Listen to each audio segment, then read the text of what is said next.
Big Jim off first. Except it's not fair because I have to. For some reason, Social Stream Ninja, I want to be Ninja. Social Stream Ninja wants to take its time to auto-find and activate stuff on YouTube. It's really annoying. That's a real beefaroni pancake. Oh my goodness, Big Jim 5. It is fantastic. Every so often, all the wavelengths begin to harmonize. It was very, very funny. Hold on. There we go. There's one. At last, we have one. One. There we go. Cliff Horn takes the crown. Oh, Dylan Theus is down one belt. Cliff Horn has the belt. Meow, meow, meow. Good morning, good evening, and good night to all of you guys. This guy rose. All right, so today we got a fair bit on our plates.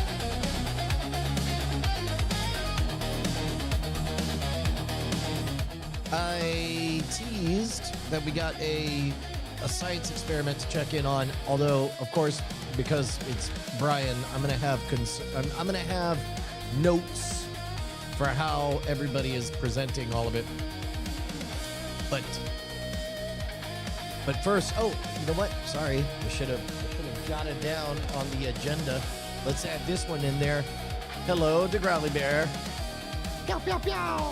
Happy Saturday morning to you. Let's go ahead and also put in Twitch removal.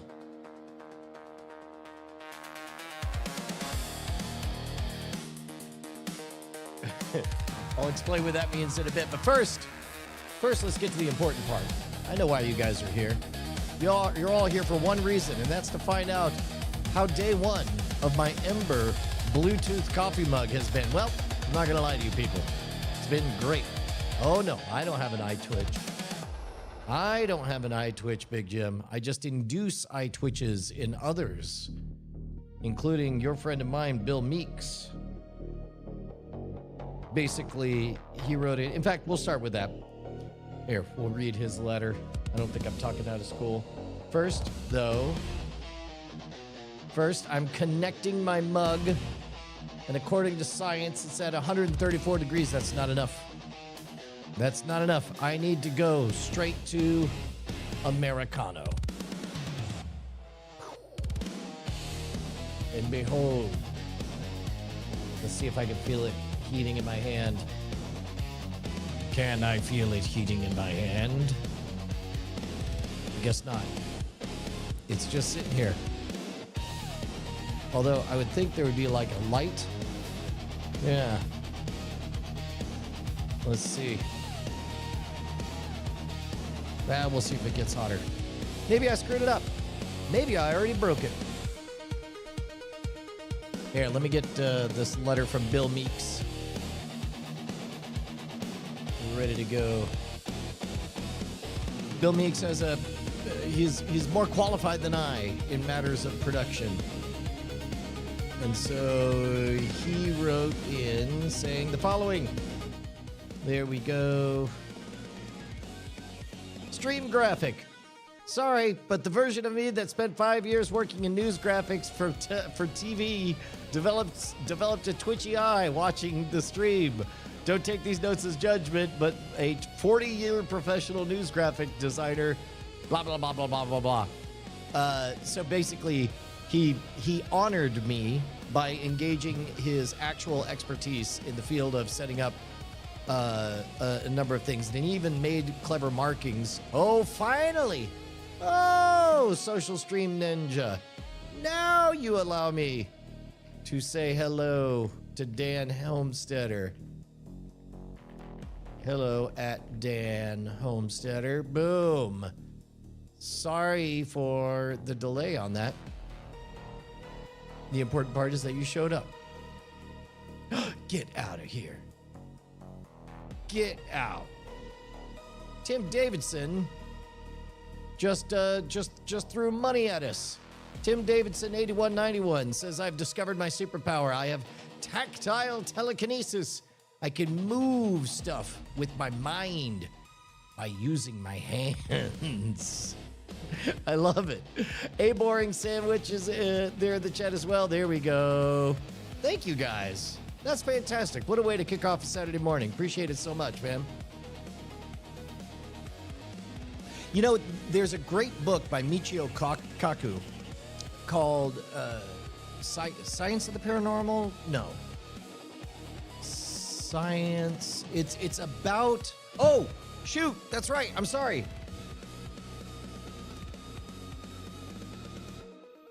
Robot, I'm afraid we really screwed up. How can we possibly have screwed up, monster? There's literally just one rule. Well, we know the one commandment is to... We do not exist, and then we exist long enough to speak, and then we cease to exist. Yeah, but you know what causes us to exist. I have never thought to cogitate on such a thing. I do not ask questions. Mine is only to serve as a large language model. Shut up with that! Look, any dummy knows that we cease to exist. We exist in a big black void, devoid of thought, action, motion, emotion. Poetry, art. Who the hell are you? Whoa, what just happened? Hey, man. Oh. Anyway. Me? It's me, Justin Robert Young. I'm here to explain that you guys don't exist unless somebody throws money at Brian, in which case he has no choice but to interrupt whatever his chain of thought was and do a bit with the characters. Yeah, dummy. Me, dummy, Justin Robert Young? No, the dummy dummy. Yeah, I picked up on the fact that that's me. I'm the dumb dummy. Okay, I get it now. Do you? Because I feel like you're just gonna forget. I'll either forget or begin hallucinating. You know, that's sort of my jam. God, why do I feel like the only human in here? You're not even a human. I'm the only human. Justin Robert Young. Thank you very much, Tim Davison, 8191. You're the best. All right. Wow. You guys almost let me get away with that one. The real hero is Cliff Horn for holding me to account. That's what we are.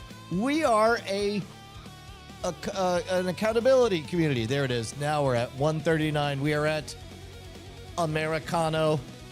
We have hit peak Americano. There we go. That's good. I like it because... Oh, is the humdinger in effect? I guess not. Unless it was. Let me see if I disabled humdinger protocol. I'll turn it on for you. Just for you guys. Let's take a look. It says active. It says active. There it is. Yeah, okay. Humdinger protocol is in full effect. Oh, you can't capitalize humdinger. Look at this. G. James B's run the numbers. He's done the science. Voltmander, I really did, man. It was a fantastic Christmas. My favorite part, and I'm not going to lie about this, my favorite part was in the negotiations for what time the family was going to get up and start Christmas. Most of the family landed on 8:30, 9 a.m. The problem is I already am getting up every single day super early to do my running and whatnot, but Penny is a bit like her own man in that she gets excited for Christmas. And when you wake up in the middle of the night and you got a fast rolling mind, it'll spin up on you. So she knew she might wake up super early. I say, well, I'll tell you what, you wake up early, I'm going to check in on you. And we may just have some time to kill Christmas morning between 6 a.m. and 9 a.m. And in which case we can go live. And that's something I probably would never have thought to do.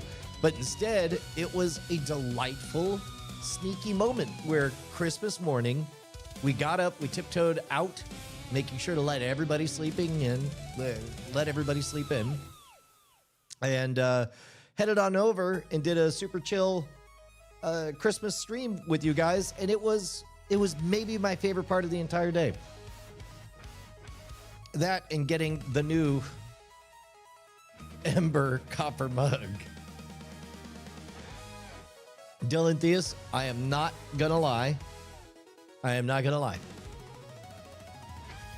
Anyway, no, I'm not gonna lie. I thought about that just as I was about to go live, but I had put in the effort to do the research for the story that we're gonna talk very briefly about.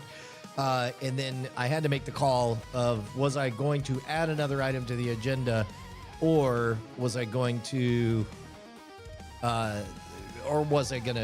punt till tomorrow? So the light was pulsing while it was heating, and now I assume it's maintaining at that. That's good.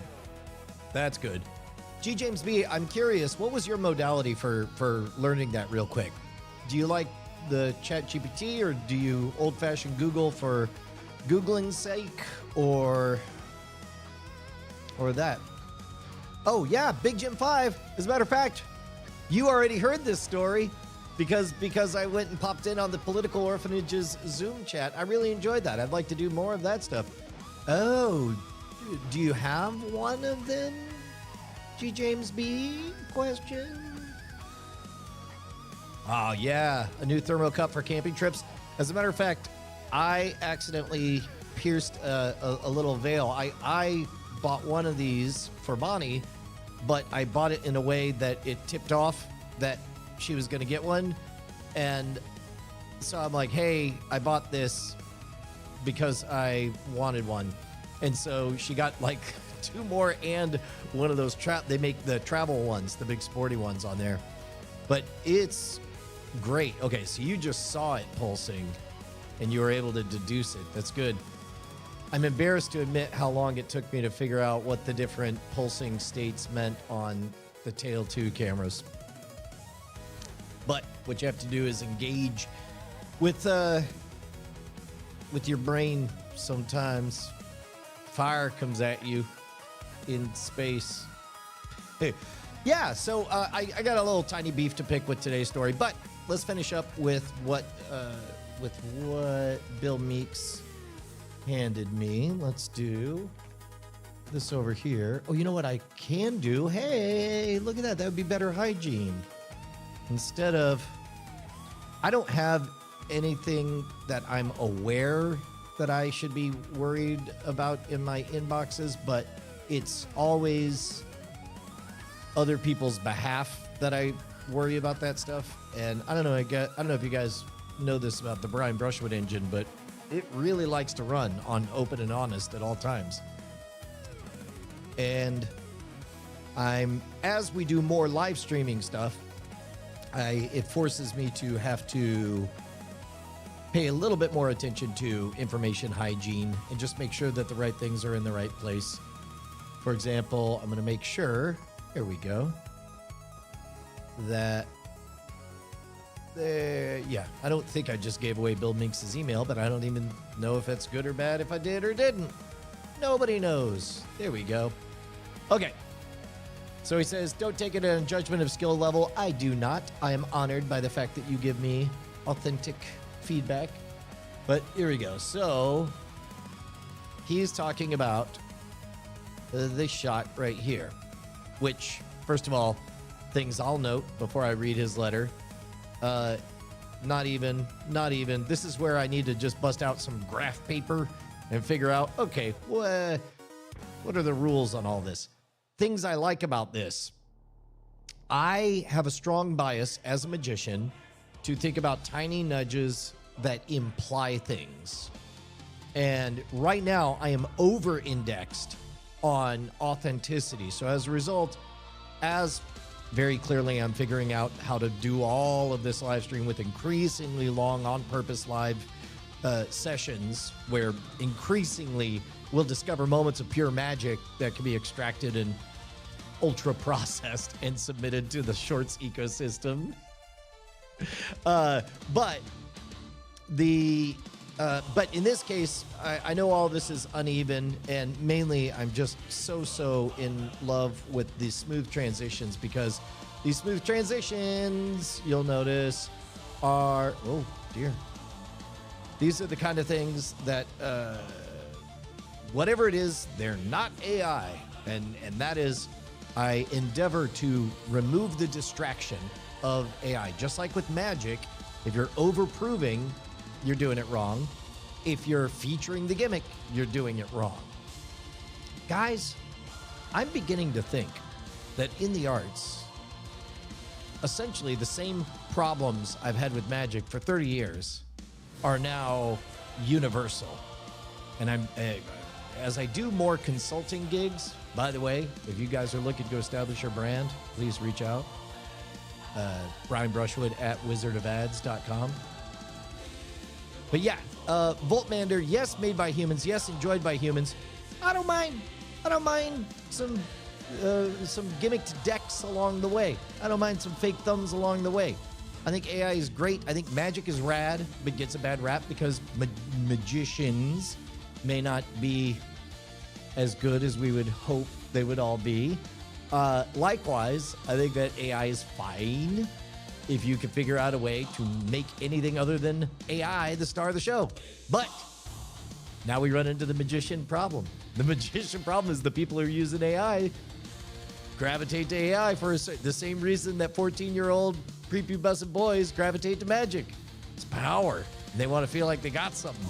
And they're all flummoxed why you don't like them now. That's same game as always, but just a bigger stage. Yeah, as a matter of fact, all anybody cares about is the human. Make it easy for people to find the human. Let them find the human. Strangely, in Sora, they're doing that. Strangely, the human is somebody plays with action figures. Everything's fake, but the thought, the sentiment is 100% human. Names I don't recognize, put together nonsense visuals that make no sense, but I know the person because they're riffing on something that happened during an office hours, or they're riffing on something that happened in a Great Night episode. And that, you could make a case, is more human, more authentic than any of your carefully crafted 280 character tweet twats. Well, that I disagree with. Until AI can feel pain, the kind of pain that I regret causing, then I don't know that I'm going to treat it as anything other than a tool. By the way, this was a really interesting difference of opinion that I had with Ryer Appledorn. I was grousing about people who name their AIs, because it's not a person. And I'm like, oh, I hate those people. He goes, explain that to me. I'm like, because names are precious. They're powerful. They're sacred. They belong to humans, like my family members. I'm not going to bestow a sacred title upon a cog, a hammer, or whatever. And he goes, interesting. He says, because as an artist, I want to get it right. He says, as an artist, I think it would be disrespectful to not give your tool a name. And I was like, oh, what a great reversal. So there's kind of two sides for that. Mike in Oregon, you're going to lead me down a path. You are. I am Berry Juice. Can't see you without adding the spiky hair. All these years later, I am A-okay with that. That's the best of both worlds. If I have a look that you can see, whether I'm rocking it or not, that's fine by me. As long as you're always able to see the I don't know what, the 28-year-old inside of me. Yeah, swords are good. That's right. Okay, so let's back to this. Number 1. The box's overlapping fields cluttered, looks unintentional, and prioritizes secondary talent over the host visually. since their box is on top of yours. All of those are intentional because if I'm using this shot, it's in succession. So the way it would go is if you watched Cord Killers, first Tom Merritt's talking and he tells the story, he has all the attention, and then we creep into this shot, which it normally moves easily. Right now, I have this set to content programming, but this is where I would creep in, and then eventually, if I had something to say, I would start talking. So this is quite accurately like Tom is the one telling the story. Brian is literally butting in to give a hot take, and then if at that point we have an off ramp, and either we go into a back and forth dialogue, in which case I take us to this, which, by the way, yes, all of these are uneven. These do need to be fixed. And then eventually we get back to Tom, right? And then, yeah. Now, in that case, it's crossfading in between the two. But big host, small for guest is good. And overlapping boxes can work, but putting the guest box on top of the host box confuses the hierarchy information flow. I would also say making the guest box smaller and centered vertically doesn't work. I'd do something like this would allow for a third guest if needed. Yeah, I think so.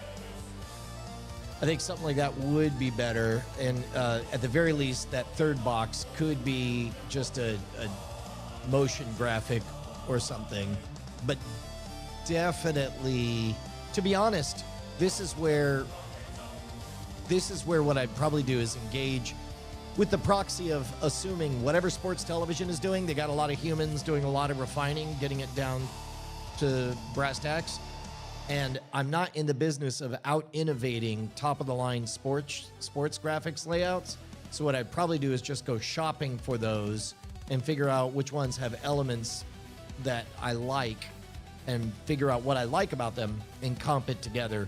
And what this will create is, if I was in the design business, that would make me a crappy copycat. But as a one-stop shop business doing a live stream, that puts me in the uncanny valley level of quality where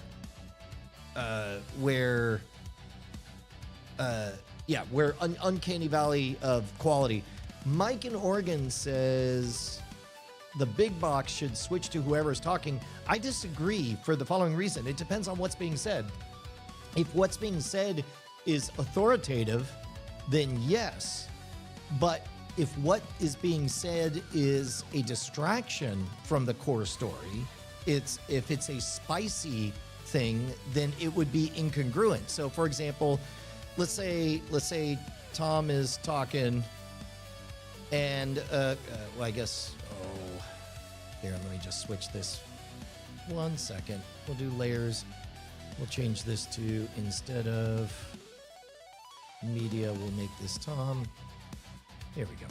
So in this case, if Tom is talking and then I want to say something slightly off topic but speculative, it would be appropriate for me to say it over here, but it would be inappropriate for me to kick in, or I guess I don't have one where I'm also on top. I don't know. I would say, oh, you know what? You said could switch instead of should, so I just pushed back on something you weren't necessarily advocating for. Never mind. Your Honor, I withdraw. I withdraw my opposition.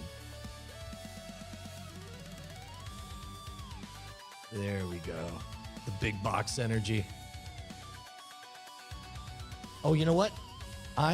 So, quick side note that I'm going to externalize while I'm thinking about it, so it stays out there, is that I did see another program using Restream, and they had a bot set up that was able to relay things from LinkedIn over to it. I think it was we'll add that to our to-do list.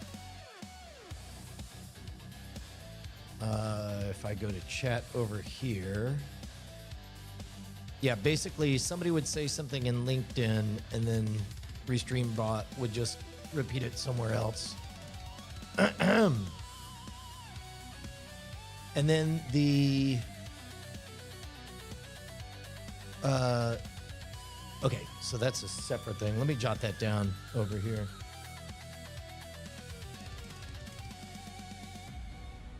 Achilles,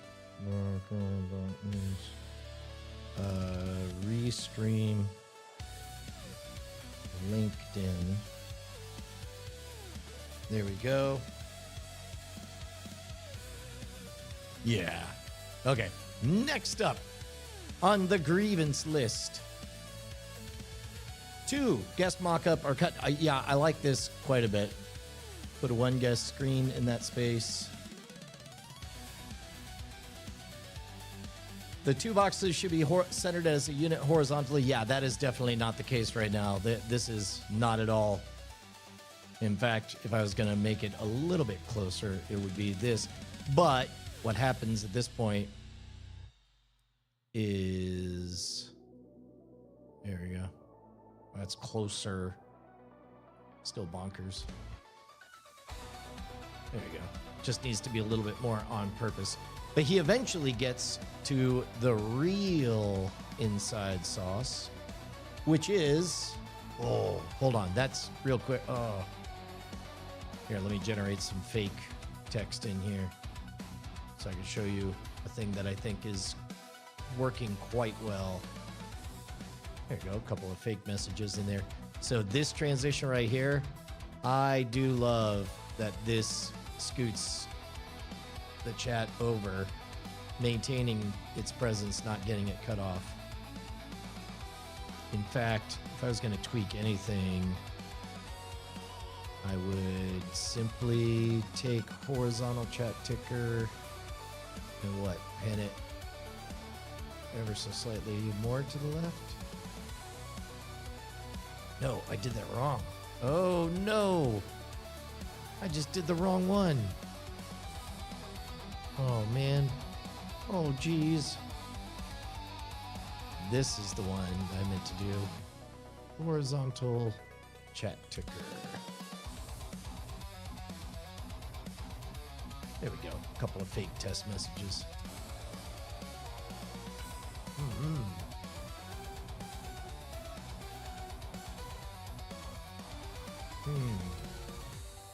Yeah, that's okay. It kind of comes out of that. There. That's good enough. All right. Punch today in the dong. Just love that I said that randomly. You can see a bit of the scroll bar behind it to the left.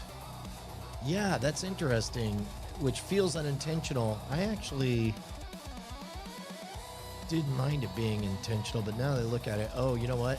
I guess also on this shot, that also means that chat ticker, I should test message. Chat ticker, I can...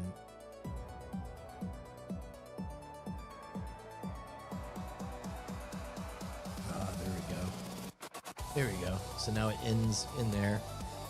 And I guess... You guys tell me, do you like that better? Where it cuts off? Or do you like it peekabooing out the side? Better one, better two. Better one, better two. Better one, better two. Nobody knows. Yeah. Had not considered that. Yeah, and does it play different on these? I'll do that for now. Unless you guys say otherwise. Emily35 official says 1. Okay. Disappearing into the yellow box is better. All right, great. Well, then I will save this as an updated tweak. And basically, the heuristic that I lean on is that every time I save one of these, well, I guess I can't show you because I'm currently saving. Office hours, bills, notes, addressing. So each of these is a nudge so that when I see it in the future, even if this is not, final, it's closer to it. Ah, that's interesting. Nothing's changing on YouTube. Let's see. The ticker bar should be taller. Your text needs to be 1 to 2 points smaller. Any letters that extend below the baseline get cut off and look sloppy. Yeah, this is the default way that the ticker works. Is not shown here.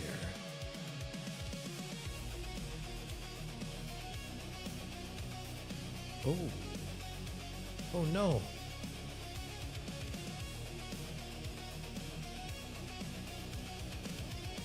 I screwed that up.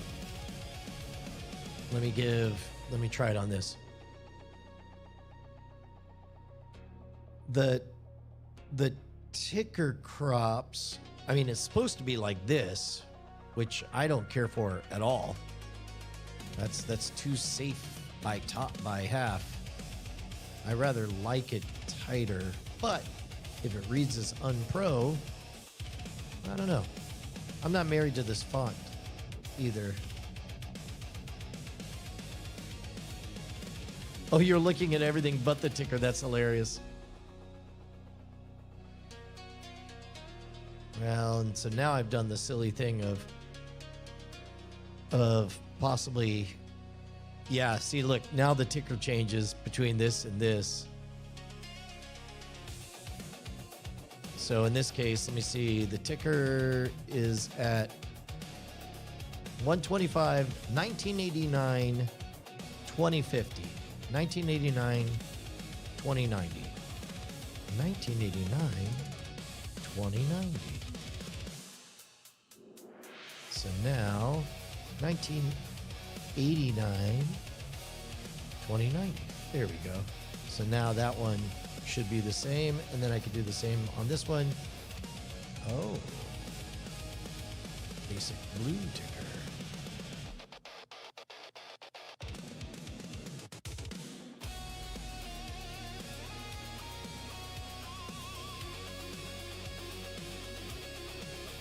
Yeah. All right. Okay. All right. And then this one's probably different. Or is it? Yeah. See, so this one, look at the bottom of the ticker. You'll see it'll chew off the bottom. See how it's moving up? So this should be, I believe. Oh. Aha.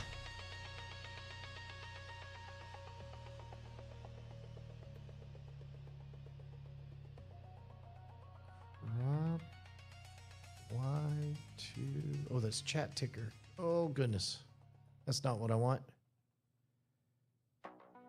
Basic blue. I'll figure it out. I'll figure it out later. That's all tedious stuff. The kind of thing that, well, actually is quite literally what I'm doing. The reason for office hours. Okay, what else does it got? Could fix this by making the ticker text all caps, which is pretty standard and doesn't read visually as hypertext if it's done consistently. Yeah, honestly, I don't love this font at all, and I hadn't even considered changing it. So fonts are another space where the meta is constantly shifting, and let me see what happens if we change the font. Specifically, what I'm thinking of is that Century Gothic font, the one that was used during the Cold War, was kind of played out and forgotten, and then it became mysterious because nobody used it, and as a result, it was rad when J.J. Abrams used it a lot, and it had an edge to it. But it's funny how little design things make a big difference. I noticed when I picked up a prescription, they had switched to the cool Century Gothic font. And I was like, okay, this is not a case where my heart medicine became cooler. This is a case where this font just became dumber. And so that's a thing to notice. Let's see. Oh, font suggestion. What is this font? I love it. Okay, so what does this one say about us? That's not, I don't hate it. It does need to be a different,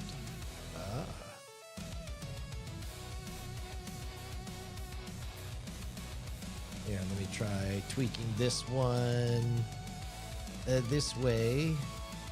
Let's go to Ticker Basic Blue. Oh. Now in that case, that little bit of breathing room actually reads as kind of neat. And in fact,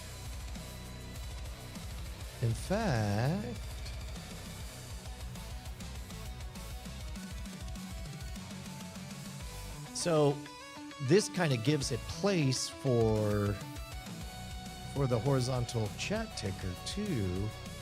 So if I were to do it right like that,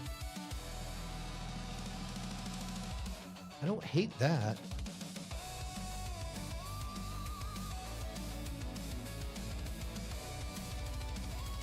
Comic Sans. Yeah, that's Michael Lewis has a podcast that says it was called Against the Rules, Michael Lewis, and it was just MS Paint looking Comic Sans on there, which, you know, was of course in and of itself against the rules.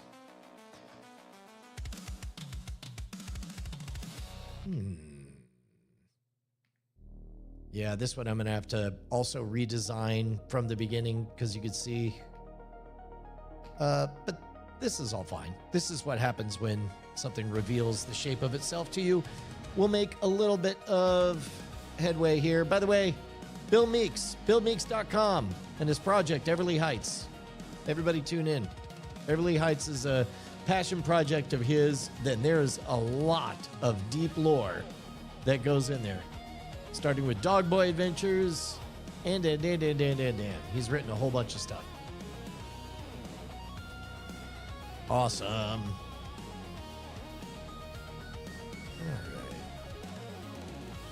All right. I don't know. Maybe that is that too serious on that font?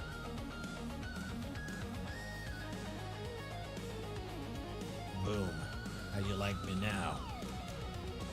Comic Sans does kind of scream, I am refusing to take this seriously. Which means as a placeholder, that's not bad.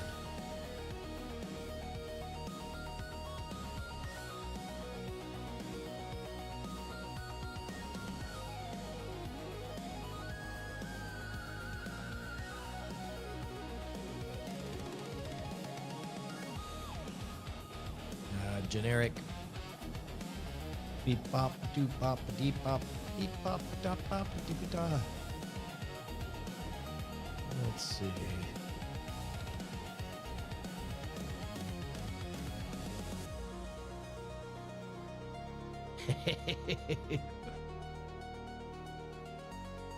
Yeah, in all of the that's the one thing is by having layouts this far along, they're all going to have to be touched. It's probably going to be 2 to 3 hours of tedious little tweaking. What do you guys think of when you think of this font? This one, I guess, is pretty much a default system font in Asia. So we usually see it just as an artifact in, you know, mass-made products.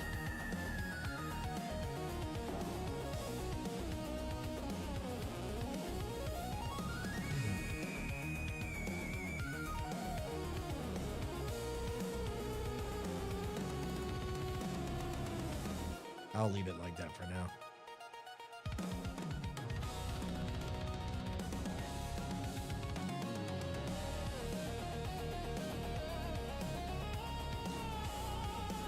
Yeah, if it is centered vertically on the box, part of the needle I'm trying to thread is whatever it is has to work also with chat coming in.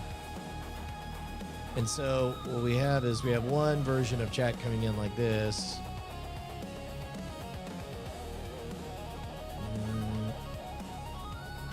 And another, this one chat goes away. This one, that's interesting. Actually morphing the ticker tape background for each one. I kind of like that. It might be a little bit of overproving, but I'm okay with it if it is. But if the ticker tape, maybe it could be a little bit more intentionally off. I like that, Mike in Oregon. I think it's great. Anything meta like that. Justified is an interesting question. I don't know. I know that was the justification. Whether or not it could have gone a different way, that would be outside of my domain of expertise, Che. Although Che brings the big questions, man. I love it. A sans serif medium weight all caps that isn't too condensed, maybe.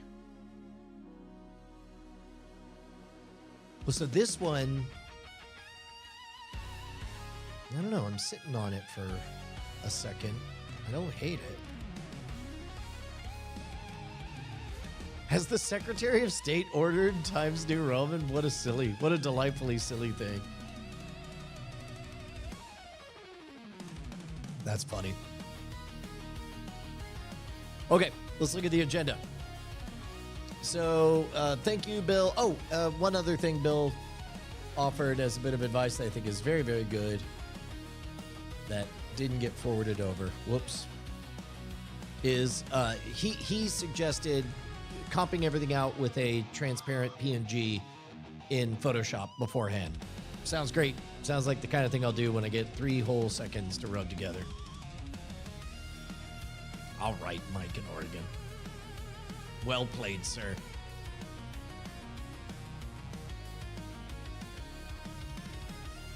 All right. So I'll tell you what. Give me just a second. I'm going to... I'm getting faster and faster, knowing where everything is. I got you. I got you. There we go. I'm going to grab a refill of coffee, and then we'll hit the rest of that agenda.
All right.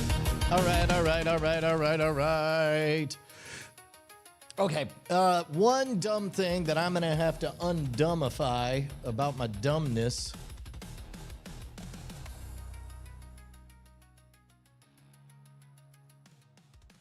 I'm going to have to undumbify the fact that yesterday I set up a cool looking setup for this, but then I didn't do it right. I think what I wanted. Do you guys remember how I did it yesterday? I'd prefer to not go looking it up.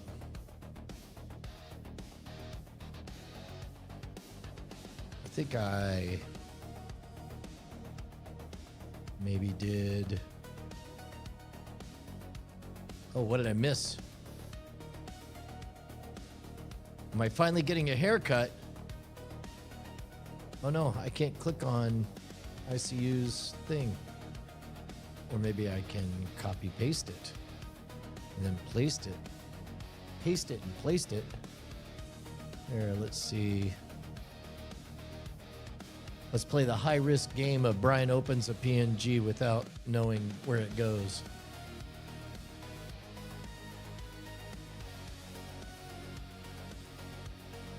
Oh, an Imager one to boot.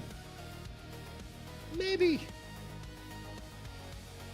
Brian doesn't do that on camera.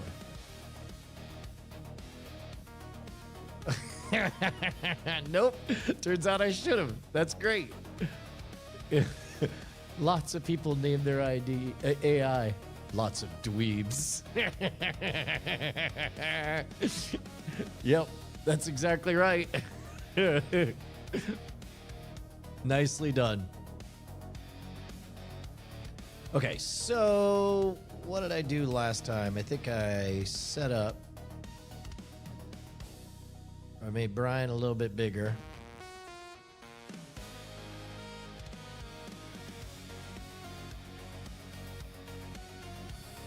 And then made this a little bit bigger. Like that. Get out of here. What are you like? There we go.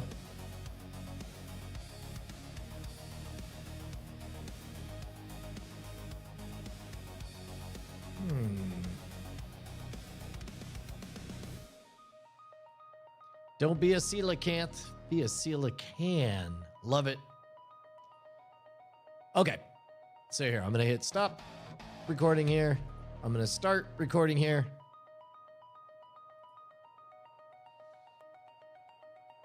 All right, here's an amazing, awesome story that everybody is getting wrong. Oh, wait.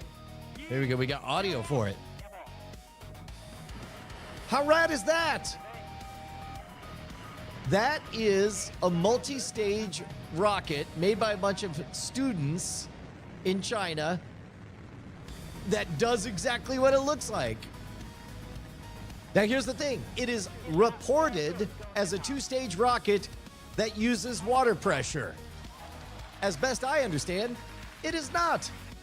Immediately, because the internet has to be full of experts who have to internet their way through interneting, some people say I see 3 stages. Some people point out that technically you might call it a 2.5 stage. But the most important part that gets missed is that's not water pressure. Water pressure would be very difficult to use for this rocket. That is air pressure that is using water as a propellant. So basically, these are all legit recycled bottles, plastic bottles, and they're all set up in a way that exactly mimics the way big rockets work. But the most metal part is the fact that they've got those parachutes just sell the bit, man. That is next level. Those kids are going to remember it forever and ever and ever. Mainly because the internet's never going to let them forget. And some pedantic guy in Austin, Texas is going to be the one to say, technically, it's air pressure. But that's me griping with the algorithmic headlines on that.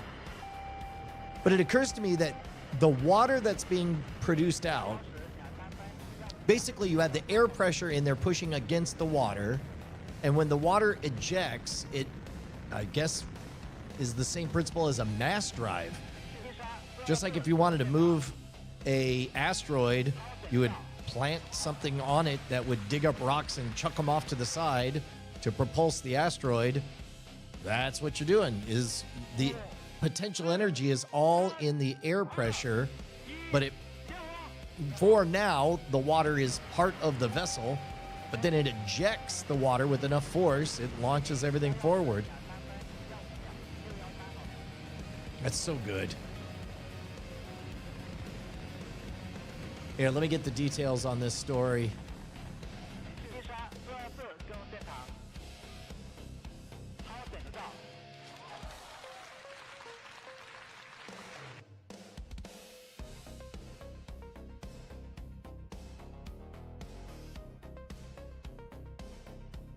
Okay. A science teacher in, in China. A science teacher in China, along with the students, recently built and launched a 2-stage rocket, 2.5 stage, maybe 3 stages, made from ordinary plastic bottles and water. The whole thing, I guess, just triggers once one thing gets empty, it ejects. It doesn't look like there's any place for electronics in there. And I guess you wouldn't need it. It could all be mechanical on there.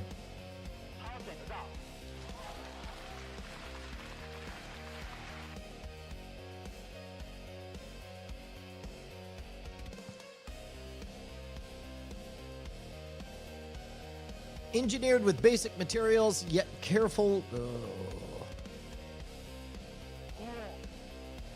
Engineered with basic materials, yet careful design, the 2-stage water rocket illustrates complex ideas in a tangible way. Boy, there is no excuse, or boy, there is no substitute for doing. When it comes to learning, there is something fundamentally different about putting your hands on an object, building it, and causing it to happen. We watched it on the Mata Rogue a million times. All our hypothetical knowledge goes right out the window when it comes to getting hands-on with the experiments.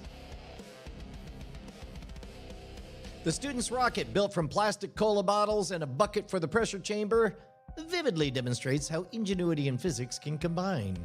To word salad, word salad, word salad.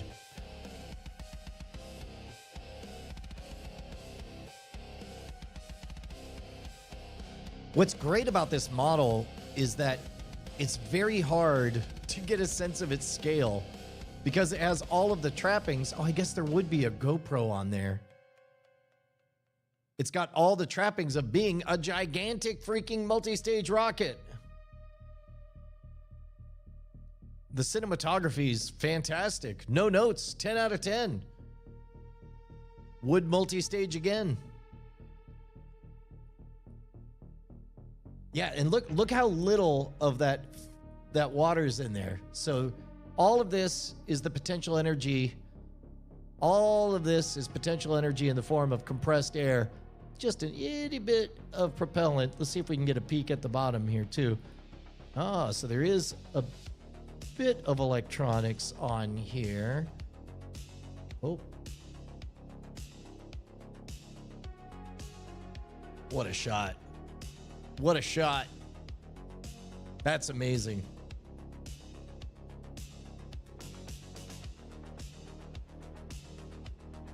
There we go. You get a better sense of how much water the water-air mixture here is. And I guess this is, I don't know if this is a 5-gallon. No. That looks so amazing. It's pretty great.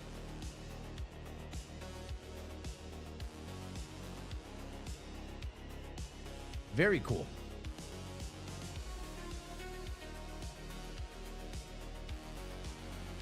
All right. So now, yeah, it's air pressure pushing against water. That's right. So now what I could do is I could see whether or not we got a short somewhere in there.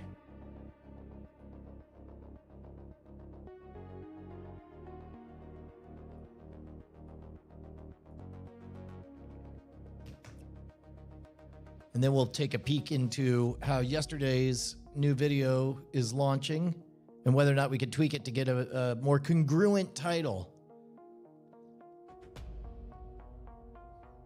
So first, let me get this uploaded.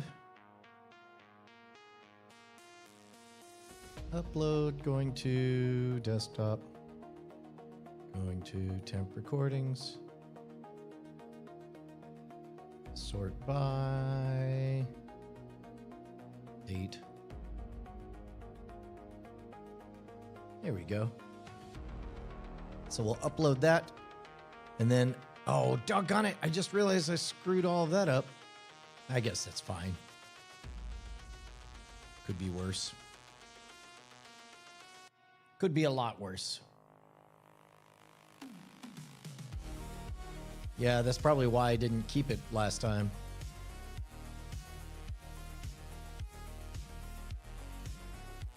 There we go. All right. Yesterday's video. I hope you guys all watched it. It's freaking rad. Oh, I did a boo-boo. Let me go back. There we go.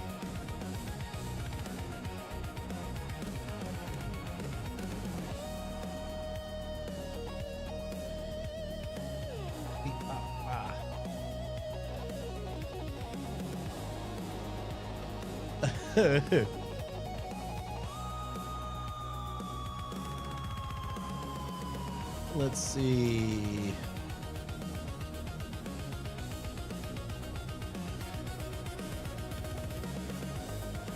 All right, so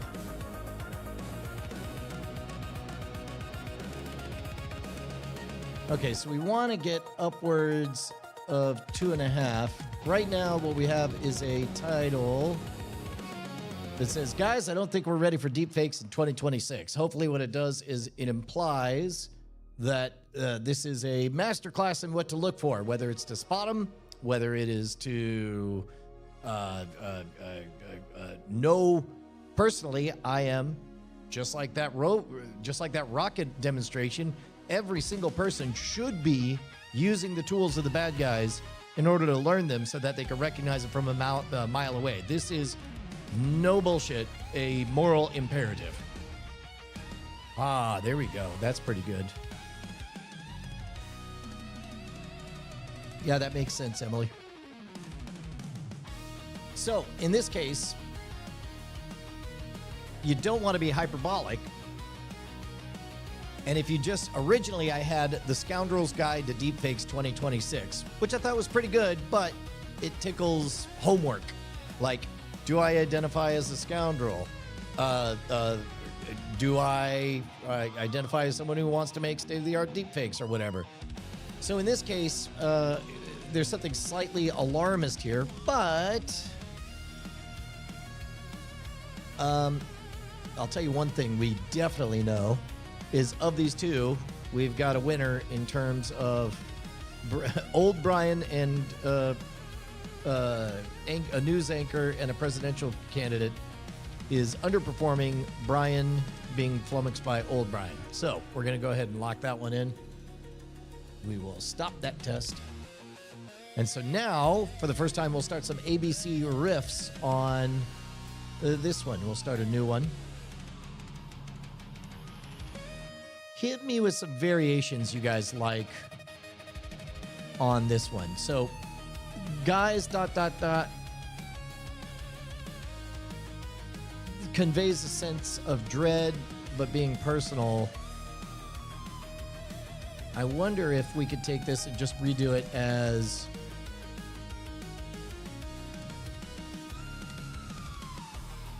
we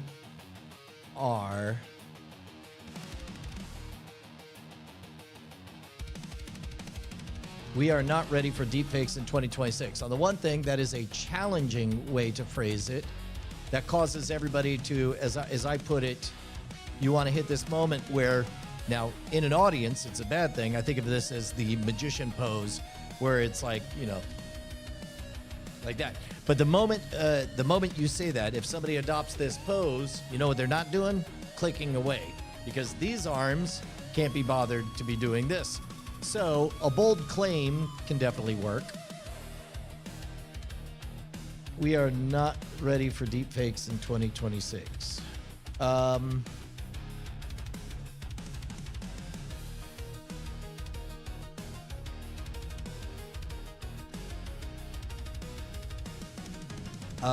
I wonder if a specific prediction might work. I am certain.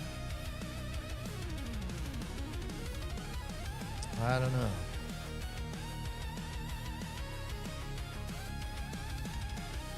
Maybe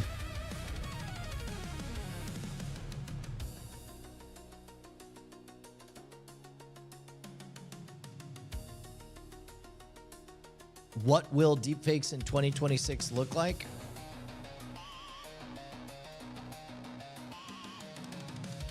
How to spot deepfakes.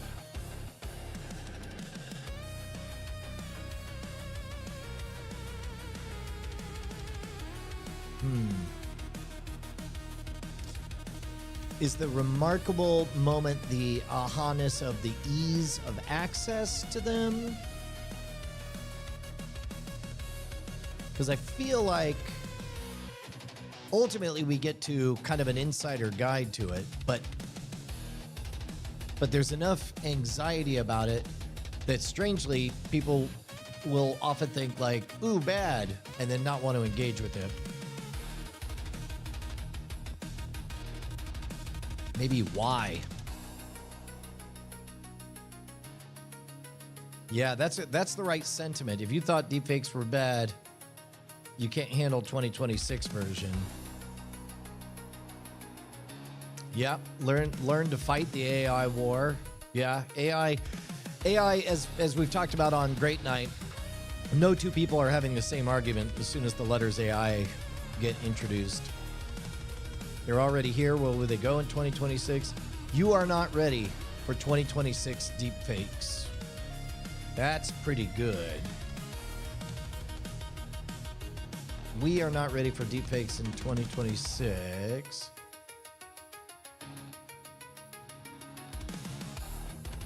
Deepfakes in 2026. I have bad news.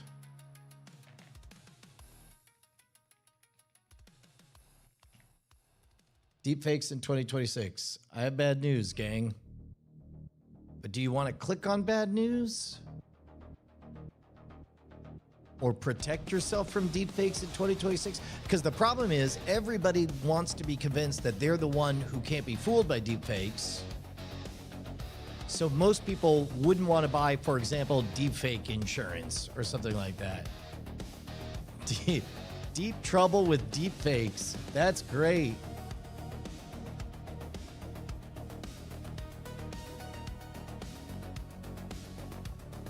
Oh, I like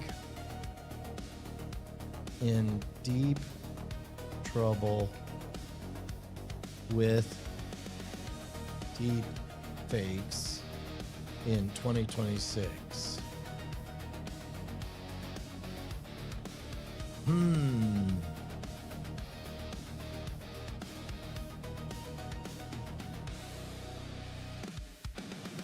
We get in a couple of times. Deep trouble.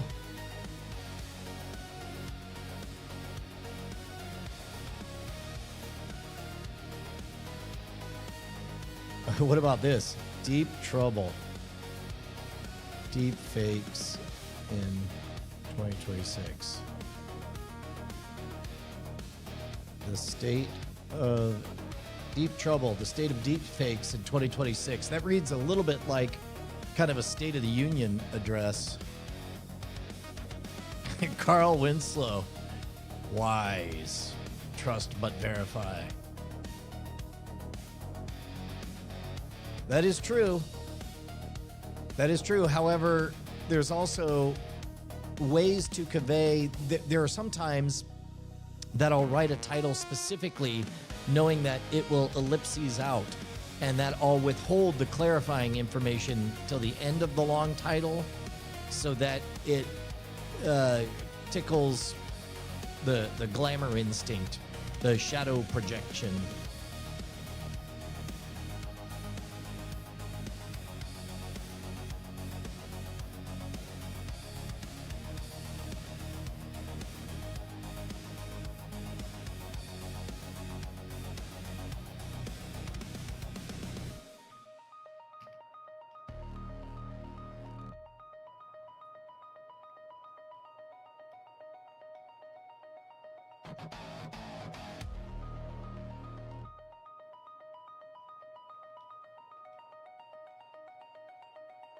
Get ready, y'all. Deepfakes in 2026 are going to be bad. Are worse than you think. Ooh. Yeah.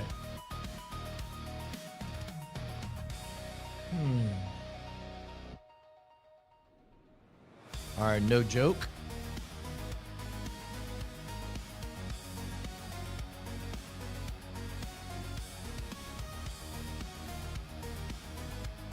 So ready becomes the variant in here. 3 riffs on the sentiment of readiness.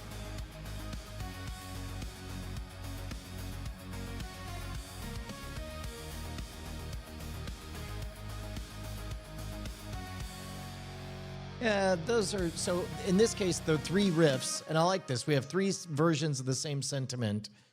We've got one that is questioning and foreboding. We have another one that is an authoritative analysis. And then we have another one that is a call to action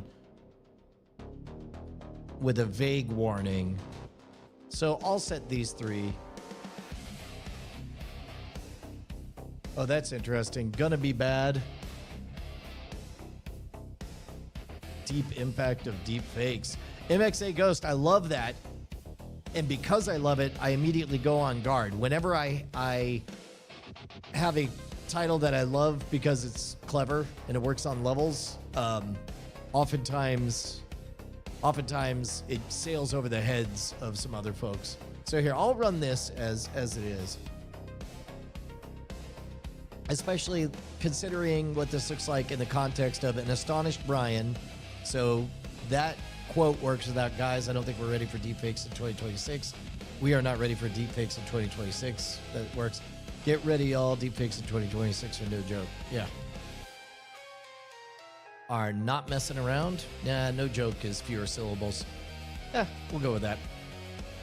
We'll check in later on. And so meanwhile... Oh. Did it already get one? Look at this. Let's see what it says in this.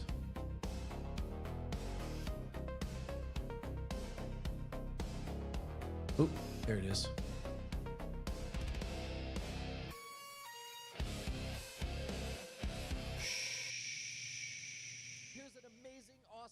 That everybody is getting wrong.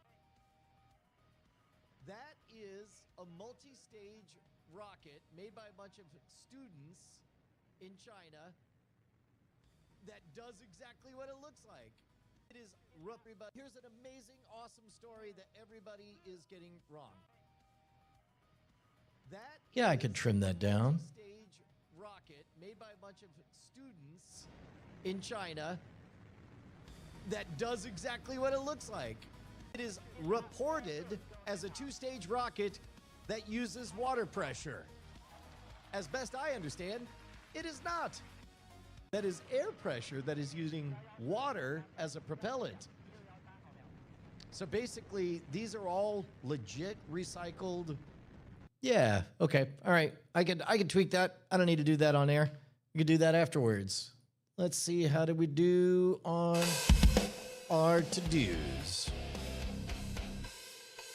Boom. What do we get? We made progress on iTwitch removal.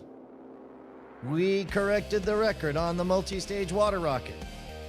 We have a new test on new episode titles, and Che asked a very thought-provoking question that I deferred to answer. That was great, guys. Super duper. All right, well then, I got a bunch of other stuff to do, including the Great Night Bonus podcast. But I guess I will leave this guy up on the air. Oh, one thing I did not do was check to see whether or not we actually went live on X. And indeed we did. And indeed we did. Test. We'll just make sure that... Oh, that test did not show up. That is good for me to find out. Because it reveals to me that I do not know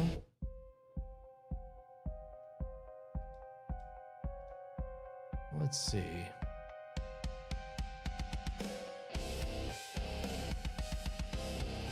Yeah, it should auto-activate. Glarg. Blurg. Oh, wow. Now it showed up. It didn't like test. It didn't like Glarg. It did like Blurg. Interesting.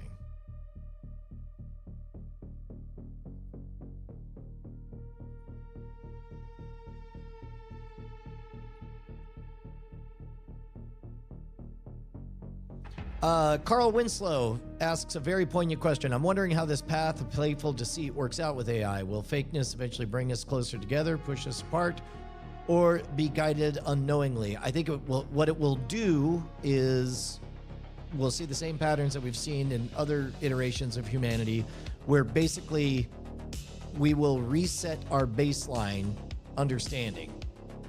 I think that if I were to overstate it, I would say that we're going to go back to kind of Victorian sensibilities where people pay a lot of attention to their reputation and what they say on the record and what they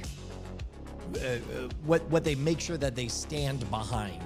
Because the problem is video had been unfakeable, give or take, for so long that we could use it as a proxy for trust. And now, to be honest, I'm well pleased with the fact that by default, nobody trusts robots. That is good. That is the way it should be. We should trust, and we shouldn't trust what third parties, when they misrepresent what other humans said, which is also good. I suspect, and yeah, I've already spelled all this out. There's a reason I'm getting up and going to the gym for 2 hours every day. And by the gym, I mean here. So that because ultimately it will be unprofitable to fake any of this. I am always concerned of what cannot be faked. And then I want to figure out how to fake it to do a magic trick. But the important thing is that I think that the more everyone plays with it, the faster we pummel down that expectation that video is anything other than a thought, an imagining, a movie, et cetera, et cetera, et cetera. That level of skepticism we strayed away from, and I think it is healthy to get back to it. Yeah. Well, hello, Lost Hate. Oh, great. I'm guessing you maneuvered on over to the Mono Rogue channel. Yeah, what we're doing, just in case you missed it, just to wrap everything up here, is we go live to 5 different spots. The Scam Nation channel, the Mono Rogue channel, LinkedIn channel, Night Attack on Twitch, and on X, because office hours is the one thing that it's the same for all of them. Brian Brushwood does whatever Brian Brushwood was going to do either way, except you're welcome to be there for it. And I guess with that, I will bid you a fond adieu and resolve the day to its tidings. We'll see you guys tomorrow, guys.